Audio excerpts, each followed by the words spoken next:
Good morning, class. How are you today? Morning, ma'am. I'm going from. Okay, I assume you are already in our discussion today. But before we start, can we close our eyes and bow Okay. our heads? Let's start our day with prayer. Almighty Father, we praise and thank you for this day. Watch over us as we go about our work and studies. Help us in every way so that we may become children you want us to be. Amen. Good morning again. I am Maria Teresita M. Cortez, your pre-service teacher in TLE 9 Dressmaking. Okay, let me check your attendance first. Alright, you are all present. So let's have a recap. What was our discussion yesterday? Our topic yesterday is all about the sewing machine and the different kinds of it. Very good. Can you give me at least 3 types of sewing machine? Miss Alarde. Ma'am, these are mechanical sewing machine, portable sewing machine, and electronic sewing machine. Okay, very good. Yesterday, we discussed the meaning of sewing machine, and its different types. Now, before we move to our discussion, I will send a link in our chat box and you just need to solve the puzzle. You only have 1 minute to solve it. Understand? Yes, ma'am.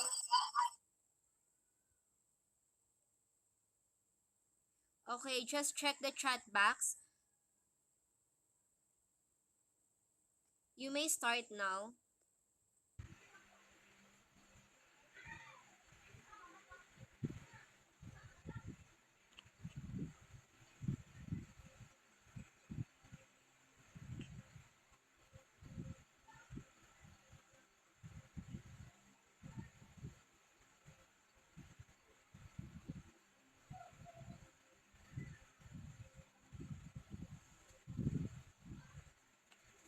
Okay, are you done? Yes, ma'am. How about the others? Yes, ma'am. Okay, what did you notice about the picture? Ma'am, I noticed that there's a fabric book.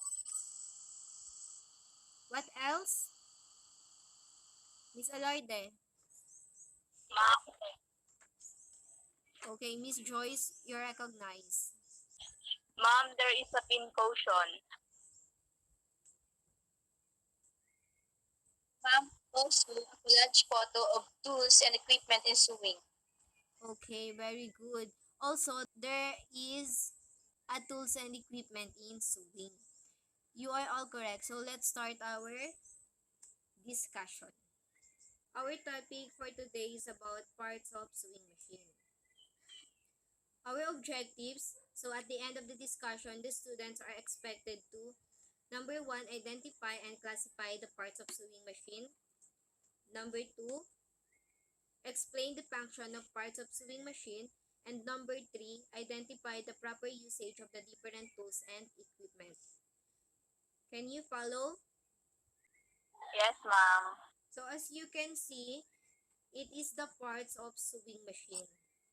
We have bobbin. Can you please read it, Miss Velasco? Parts of sewing machine. First is the bobbin. Holds the lower thread. Second, bobbin winder. Puts thread on the bobbin. Third, thread guide. Moves fabric under needle. Fourth, hand wheel. Manually controls the machine.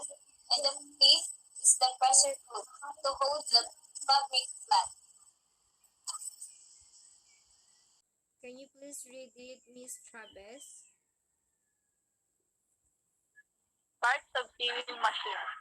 Needle takes thread through the fabric. Needle clamp to hold your needle in place while you're sewing. Needle plate is the flat metal plate under the needle that covers the bobbin. Tension control controls looseness or tightness of stitches, and the last Last is take up lever. It pulls thread off the spool.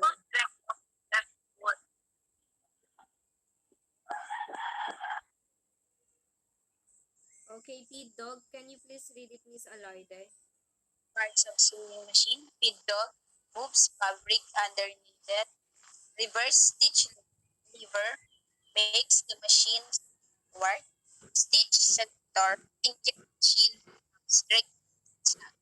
Stitch length dial controls the length of the stitches, and last spool pins holds spool of thread. Okay, let's talk about now the tools and equipment. Tools, equipment, and materials used in sewing. First is tailor's chalk. It is a hard chalk or soapstone used in tailoring and dressmaking for marking fabrics. Next is fabrics. It is a cloth or other materials produced by weaving or knitting fibers. Next is carbon paper. It is placed between two fabrics for transferring design patterns on the top fabric to the bottom one.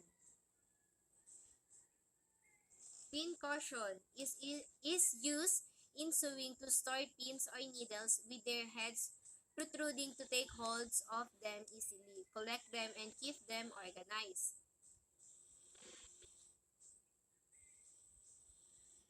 Next is pin, to hold fabric together prior to sewing.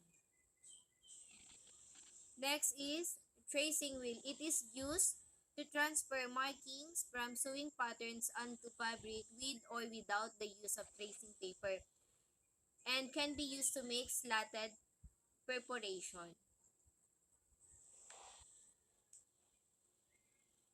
Next is liquid marking pen. It is used to mark tacks, darts, pleats, and packets.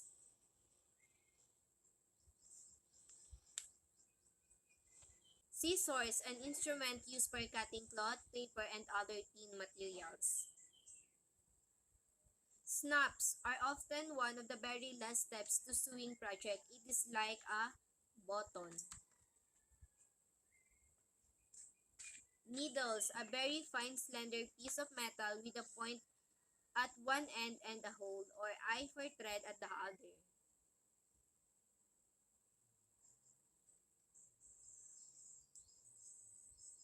Threader is a device that helps to thread the needle of a sewing machine without the assistance of another person. Thread is a group of filaments. Seam rippers is a small sewing tool that is used for breaking and removing stitches in a sewing project where you made a mistake. Sewing gauge is a ruler with a slider that typically measures 6 inches long. It is most commonly used for measuring short spaces such as hems in sewing. Do you follow? Yes, ma'am. Do you have any questions? No, ma'am. Nothing, Okay, ma'am. thank you. For our activity, get one half sheet of paper. Write 3 columns. For the first column, write marking tools. For the second column, write pinning and sewing tools.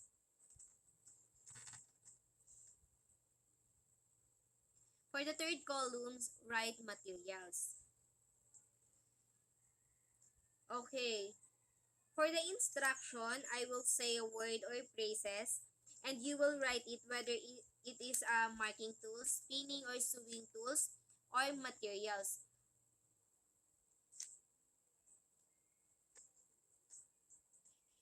Number 1, sewing reapers. Number 2, Tyler's chalk. Number 3, measuring tapes.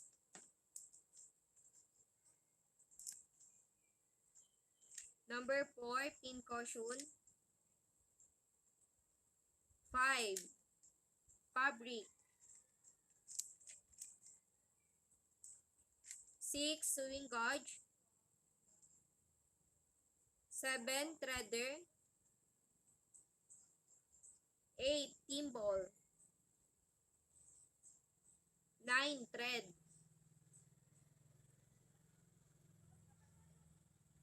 liquid marking pen. 11, pencil. Number 12, pin. 13, scissors.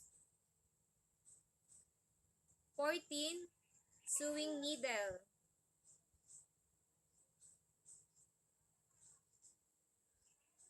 15, chalk.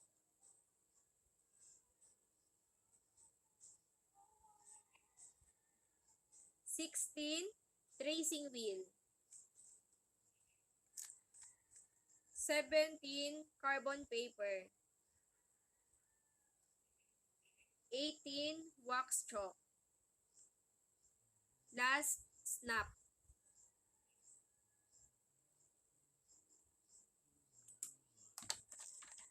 Are you done?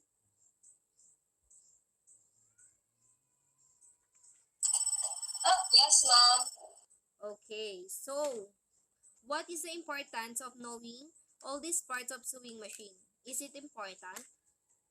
Yes, ma'am, because it enables us to properly use the machine and makes troubleshooting easier when problems do arise. Very good. Knowing the basic parts of your machine and how they work is an essential part of sewing.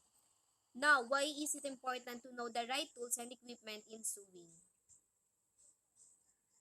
Ma'am, Yes, Miss Travis, you recognize?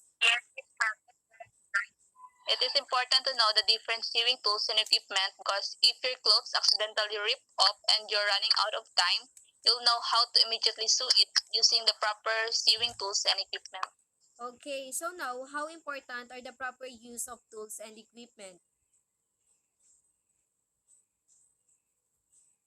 Ma'am, Yes, Miss Alarde?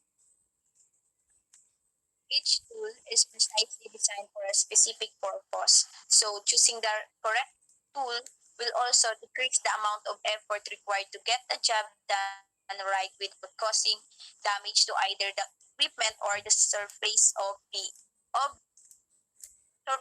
being. Okay, thank you. You are all correct.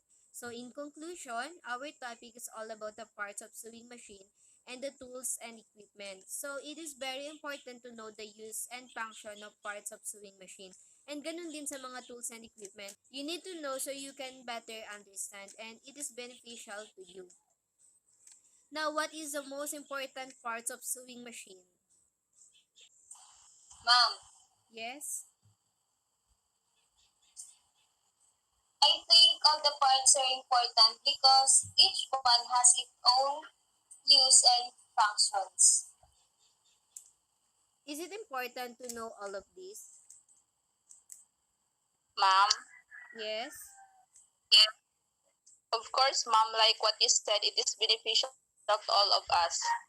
That's right, because you can use your knowledge in the future. So, what did you learn for today?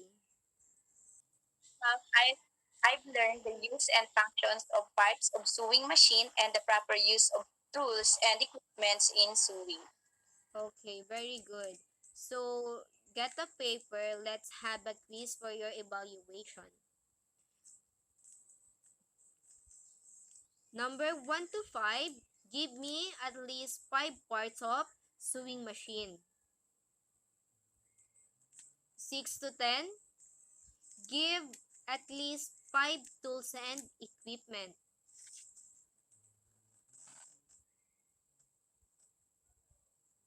Okay, you may start.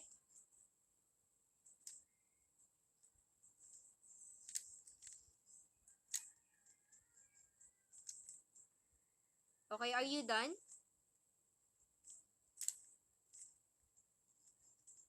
Yes, ma'am. Okay, thank you. Now, write your assignment.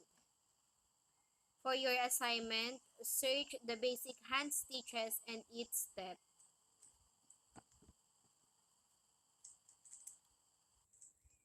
Okay, that's all for today, class. Thank you and God bless. Class dismiss. Bye, ma'am. Goodbye. Thank Bye, you. ma'am.